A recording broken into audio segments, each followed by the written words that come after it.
Hello hi. ഇന്ന് നമ്മൾ review ചെയ്യാൻ പോകുന്ന ബുള്ളറ്റ് ഡയറീസ് എന്നാണ് അല്ലേ. ബുള്ളറ്റ് ഡയറീസ് എന്ന് പറയുന്ന മൂവിയെ പറ്റി പറയുകയാണെങ്കിൽ ഇതെന്താ ഒരു വണ്ടിപ്രാന്തൻ്റെ കഥയാണിത്. അതായത് വണ്ടിപ്രാന്തൻ എന്ന് പറയുന്നത് ബുള്ളറ്റ് പണിയുന്ന ഒരു മെക്കാനിക്ക് കൂടെ ആണെങ്കിലോ അല്ലേ, അതാണ്. അപ്പം കണ്ടന്റ് എന്ന് പറയുന്നത് ഇത്ര മാത്രം, വൺ വേർഡിൽ പറയാം, ഇതൊരു വണ്ടിപ്രാന്തൻ്റെ കഥയാണ്. ഞാൻ കൂടുതലായിട്ട് പറഞ്ഞു കഴിഞ്ഞാൽ നിങ്ങൾക്ക് സിനിമ കാണാനുള്ള ത്രില്ല് ചിലപ്പോൾ നഷ്ടപ്പെട്ടെന്നിരിക്കും ഇല്ലേ. അപ്പം ധ്യാൻ ശ്രീനിവാസൻ്റെ കയ്യിലൊരു ബുള്ളറ്റ് ഉണ്ട്. അത് എങ്ങനെയാണ് വരുന്നതെന്നുള്ള കാര്യം നമുക്കറിയാം. നമ്മുടെ ചുറ്റുപാടുമൊക്കെ നടക്കുന്ന പല സാഹചര്യങ്ങളും ഇതുപോലെ തന്നെയാണ് ബുള്ളറ്റ് കയ്യിൽ എത്തിപ്പെടുന്നത്. പക്ഷെ അവൻ സ്വന്തമായിട്ട് പണിഞ്ഞ് പിന്നെ അവൻ പൊന്നെ പോലെ കൊണ്ടു നടക്കുന്ന ഒരു വണ്ടിക്ക് എന്ത് സംഭവിക്കുന്നു എന്നറിയണമെങ്കിൽ നിങ്ങൾ സിനിമ പോയി കാണണം. അപ്പം ഈ കണ്ടന്റ് ഡെവലപ്പ് ചെയ്യാൻ വേണ്ടിയിട്ട് നമ്മുടെ തിരക്കഥാകൃത്തും സംവിധായകനുമായ സന്തോഷ് മണ്ടൂർ എന്ന് പറയുന്ന അദ്ദേഹമാണ്. അപ്പം ഈ ഒരു കണ്ടന്റ്, ഈ വണ്ടിപ്രാന്ത് എന്ന് പറയുന്ന കണ്ടന്റിനെ തിരക്കഥയാക്കി മാറ്റാൻ വേണ്ടിയിട്ട് അദ്ദേഹം ചൂസ് ചെയ്തിരിക്കുന്ന ഒരു വർക്ക്ഷോപ്പ് തന്നെയാണ് അല്ലേ. ഒരു വർക്ക്ഷോപ്പിൻ്റെ പശ്ചാത്തലത്തിലാണ് കഥ പറഞ്ഞു പോകുന്നത്. ഈ വർക്ക്ഷോപ്പ് എന്ന് പറഞ്ഞാൽ നമുക്കറിയാം, ബുള്ളറ്റ്, എനിക്കൊരു കാര്യം പറയാമോ, ഈ ബുള്ളറ്റ് രാജു എന്ന് പറഞ്ഞ് കൊല്ലത്തൊരാളുണ്ട്. എൻ്റെ വണ്ടി പലപ്പോഴും പണിഞ്ഞിട്ടുണ്ട്. ഈ ബുള്ളറ്റ് പണിക്കാർ, അതായത് റൈഡേഴ്സ് എന്ന് പറയുന്നത് എപ്പോഴും നോക്കുന്നത് നല്ല ബുള്ളറ്റ് പണിക്കാരെ. എല്ലാ വർക്ക്ഷോപ്പിലും കൊണ്ട് ബുള്ളറ്റ് പണിയത്തില്ല, മീൻസ് റൈഡ് ചെയ്യുന്ന ആൾക്കാർ.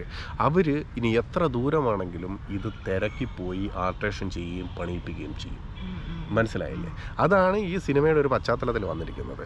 അപ്പം നമ്മുടെ ധ്യാൻ ശ്രീനിവാസൻ്റെ കയ്യിൽ ഒരു വണ്ടി കിട്ടുന്നു, കത്തിക്കരിഞ്ഞ വണ്ടി. അവനത് മോഡിഫൈ ചെയ്തെടുക്കുന്നു, അവനതിനെ പൊന്നെ പോലെ കണ്ടിറക്കുന്നു. അപ്പോൾ അവനൊരു വർക്ക്ഷോപ്പുകാരൻ തന്നെയാണ് അല്ലേ.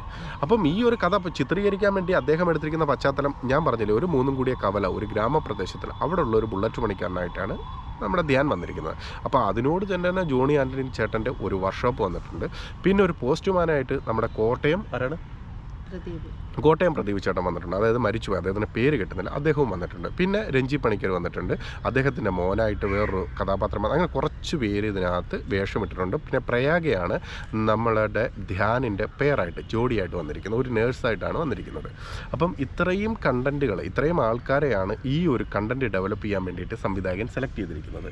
ആ പശ്ചാത്തലം എന്ന് പറയുന്നത് ഒരു ഗ്രാമീണ പശ്ചാത്തലമാണ്. ഇതിനകത്ത് വന്നിരിക്കുന്ന ഒരു കഥ ഞാൻ പറയാം, ഒരു ആവറേജ് രീതിയിൽ തന്നെയാണ് ഈ സിനിമ പോയിരിക്കുന്നത്. പക്ഷേ ഈ തിരക്കഥ ഡെവലപ്പ് ചെയ്യാൻ വേണ്ടി എടുത്തിരിക്കുന്ന 2-3 കണ്ടന്റുകൾ എന്നെ വളരെ ഇറിറ്റേറ്റഡ് ആക്കി.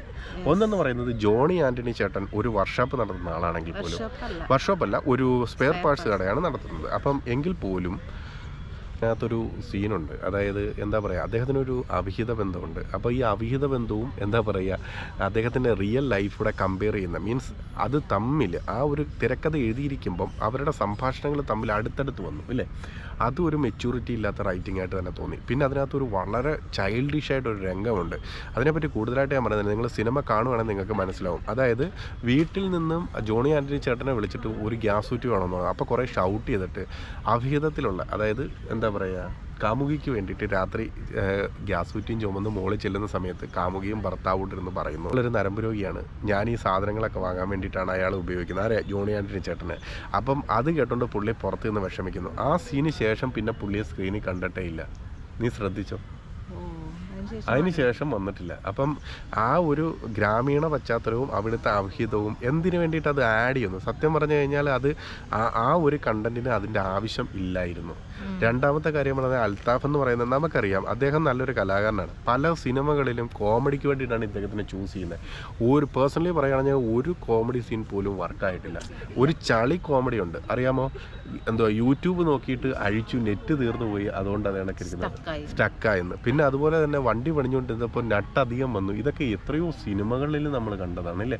ഒരു സീൻ പോലും, കോമഡി രംഗങ്ങൾ എഴുതി വെച്ചിരിക്കുന്നതും ആ കോമഡികളൊന്നും തന്നെ വർക്കായിട്ടില്ല. പിന്നെ 2-3 പേരുടെ കാര്യങ്ങൾ വളരെ ഇൻട്രസ്റ്റിംഗ് ആയിട്ട് പറയാനുണ്ട്. ഒന്നെന്ന് പറയുന്നത്, പ്രയാഗ വന്നിട്ടുണ്ട്. അത്യാവശ്യം വൃത്തിയുള്ള ലുക്കിലാണ് ഇതിനകത്ത് വന്നിരിക്കുന്നത് അല്ലേ.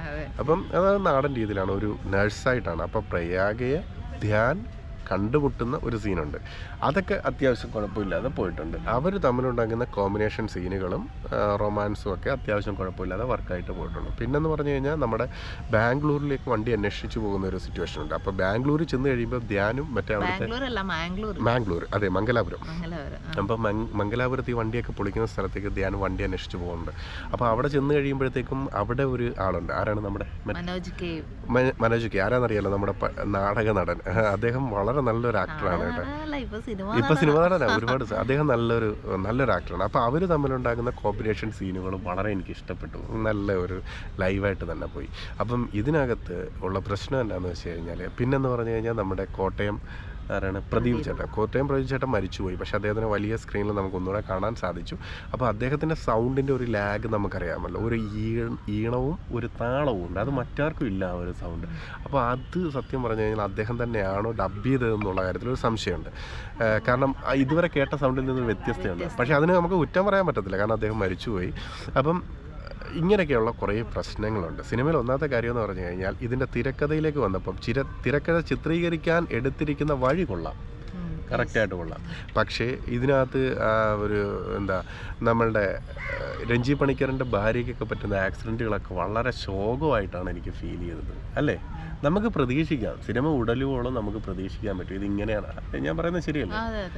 അപ്പം ഓൾമോസ്റ്റ് തിരക്കഥ എന്ന് പറയുന്നത് ഒരു സ്ട്രോങ് ഇല്ലാതെ തന്നെ അല്ലേ. പിന്നെ പറയുകയാണെങ്കിൽ ഇതിൻ്റെ സിനിമറ്റോഗ്രാഫിയും എഡിറ്റിങ്ങിലേക്ക് വരാം.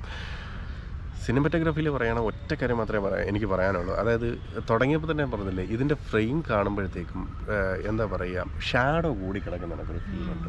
നമ്മളിപ്പം ബാക്ക്ഗ്രൗണ്ടിൽ ഇരുട്ട്, അതാണ് ഷാഡോ കൂടി കിടക്കുന്ന ഫീലുണ്ട്. അതായത് നമ്മൾ പച്ച ഇളക്കുമ്പോൾ ഇലകൾക്കിടയിലൊക്കെയുള്ള ഭാഗങ്ങൾ ഒരുപാട് ഡാർക്കായിട്ടിരിക്കുന്നു. പിന്നെ ധ്യാൻ ശ്രീനിവാസനെ കാണിക്കുന്ന സമയത്തും ഫേസിനകത്ത് ലൈറ്റ് വളരെ കുറവായിട്ടുള്ള ഫീലിംഗ് വരുന്നുണ്ട്. ലൈറ്റിംഗ് ഒന്നും വളരെ കറക്റ്റാണ്. പിന്നെ ഒരു പ്രത്യേകത എനിക്ക് തോന്നിയ ഒരു കാര്യമാണ് എന്താണെന്ന് വെച്ച് കഴിഞ്ഞാൽ, ഇതിനകത്ത് കുറേ ഡ്രോൺ ഷൂട്ടുകൾ ഉപയോഗിച്ചിട്ടുണ്ട് അവർ യാത്ര പോകുന്നതുമല്ല. അപ്പോൾ ഈ ഡ്രോൺ ഷൂട്ടിൻ്റെയും ക്യാമറ ഷോട്ടിൻ്റെയും ലൈറ്റിങ്ങും അതുപോലെ തന്നെ അതിൻ്റെ കളർ കറക്ഷനും ചെയ്തപ്പോൾ ഇത് രണ്ടിനും തമ്മിൽ വ്യത്യാസം വന്നു. ഫ്രെയിമുകൾക്ക് തമ്മിൽ മീൻസ് നമ്മൾ ആ കാണുന്ന ഫ്രെയിമുകളുണ്ടല്ലോ, പെട്ടെന്ന് ഈ ഒരു ഡ്രോൺ ഷൂട്ടിൽ നിന്ന് മറ്റേതിന് മാറുമ്പോൾ നമുക്ക് പെട്ടെന്ന് മനസ്സിലാവുന്നത് അതിൻ്റെ കളർ ഗ്രേഡിങ്ങിനകത്ത് ചേഞ്ചസ് വന്നിട്ടുണ്ട് എന്നുള്ള കാര്യം. അത് നിങ്ങൾ കാണുമ്പോൾ ഒന്ന് ശ്രദ്ധിക്കുക. പിന്നെ എനിക്കിതിനകത്ത് പറയാനുള്ളതെന്ന് പറഞ്ഞു കഴിഞ്ഞാൽ, ഇതൊരു സിനിമ ചെയ്തിരിക്കുന്നത് അത്ര അറിയാത്ത ആൾക്കാരൊന്നും അല്ല. അദ്ദേഹം ചെയ്തിരിക്കുന്ന സിനിമ കൊള്ളാം, പക്ഷേ ഈ കണ്ടൻറ്റ് തിരക്കഥ എന്ന് പറഞ്ഞ ഒരു സ്ട്രോങ് ഇല്ലാതെയായി. അതാണ് ഇതിനകത്തുള്ള പ്രശ്നമായിട്ട് വരുന്നത് അല്ലേ.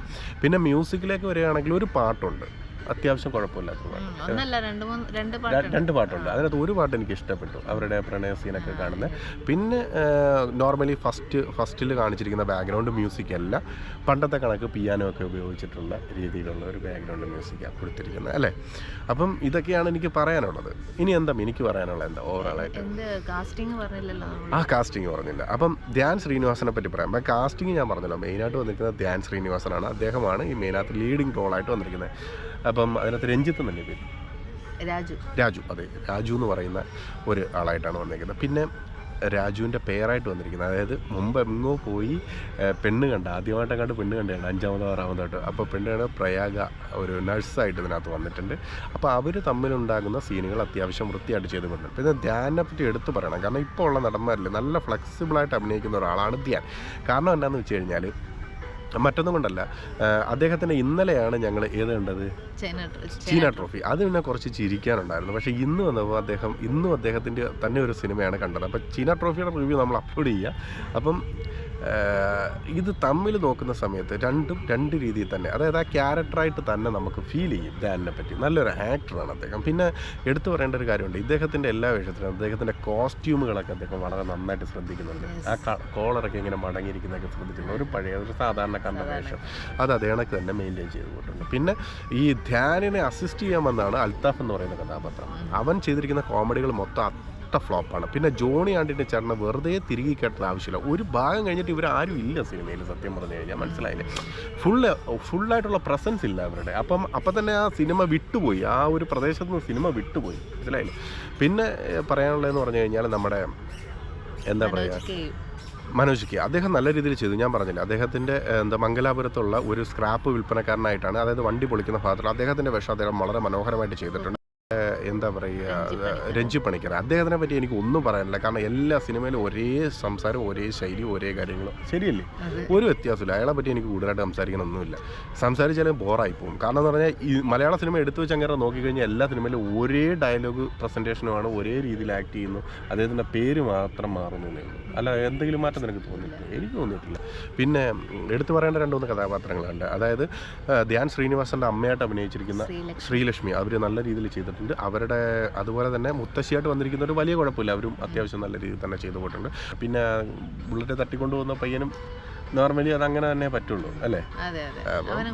കുഴപ്പമില്ല. അപ്പം ഓവറോൾ തിയേറ്റർ എക്സ്പീരിയൻസിലേക്ക് വരികയാണെന്നുണ്ടെങ്കിൽ എന്താ പറയാനുള്ളത്? ഓവറോൾ കുഴപ്പമില്ല, ഒരു ആവറേജ് അത്രേ ഉള്ളൂ. പിന്നെ ചിലപ്പോഴൊക്കെ എനിക്ക് ബോറടിക്കുന്ന പോലെ തോന്നിയിരുന്നു വിഷ്ണു, സത്യം പറയാല. പിന്നെ കുഴപ്പമില്ല, അങ്ങനെ കണ്ടിരിക്കാം, അത്രേ ഉള്ളൂ. അങ്ങനെയാണ് എനിക്ക് ഫീൽ ചെയ്തത്. അപ്പം എന്താ പറയുക, ടൈം പാസോ അല്ലെങ്കിൽ ബോറോ അല്ലെങ്കിൽ പോണോ എന്നൊക്കെ ഞങ്ങളുടെയൊക്കെ ചോദിച്ചു കഴിഞ്ഞാൽ പറയാൻ മറുപടികളില്ല. നിങ്ങൾക്ക് ഇഷ്ടമുണ്ടെങ്കിൽ പോയി കാണുക. സിനിമ കാണട്ടെ അല്ലേ?